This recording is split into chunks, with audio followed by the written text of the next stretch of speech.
de la sărăcie luce la a fi atât de faimos încât au trebuit să-l interzică. A fost și prefect, și prizonier în lagărele sovietice, dar și general. Și este mai ales cel care a înspăimântat și bucurat deopotrivă 5 generații de copii. Dar cum a ajuns un militar să scrie culegeri de matematică atât de cerute generație după generație?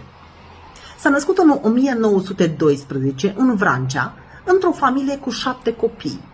Și erau într-adevăr atât de săraci încât își permiteau gaz lampant doar sâmbăta și duminica. În celelalte zile, Grigore scria pe tăblia de la sobă atunci când se lăsa întunericul.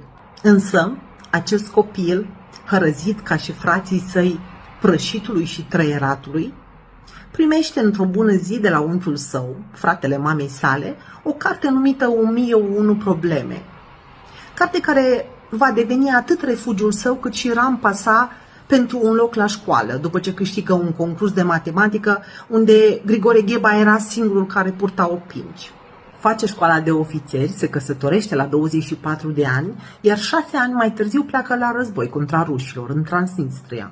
Pe când lupta la Cotul Donului, în acea tragică operațiune armatei române unde 150.000 de soldați și-au pierdut viața, înconjurați fiind de trupele sovietice, Grigore Gheba și-a pus de 3 ori pistolul la tâmplă.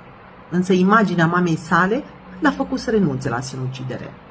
În următorul an avea însă să regrete această decizie de a rămâne în viață, pentru că, capturant fiind de ruși, a fost trecut prin 3 lagăre, printre care și în Siberia, unde era cât pe ce să-și piardă viața și a fost salvat de Mariusia într-o fermecătoare și periculoasă poveste de dragoste.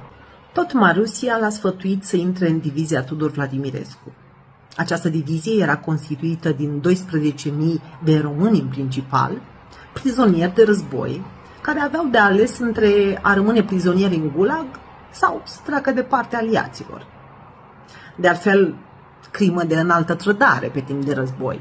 Însă tuturor le se prezenta regimul Antonescu ca fiind nelegitim și viitorul României ca fiind alături de aliați. După război, în 1947, este numit prefect al județului Râmnicu Sărat.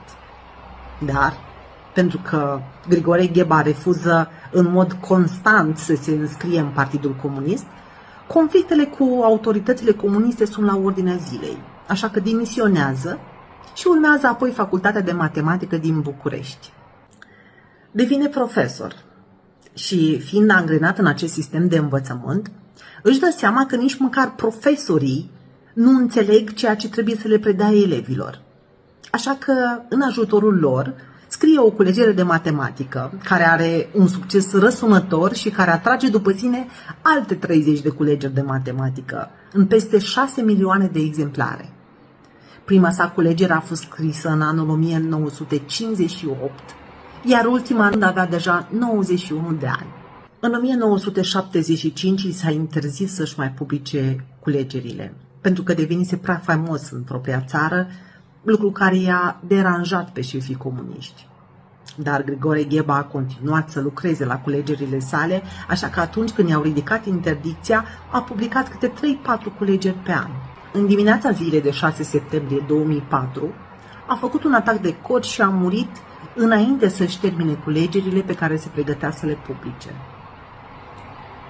Băiatul sărac, care nu avea bani nici măcar de opinci, a devenit general și atât de faimos încât în anul 2001 s-a înființat concursul național de matematică care îi poartă numele.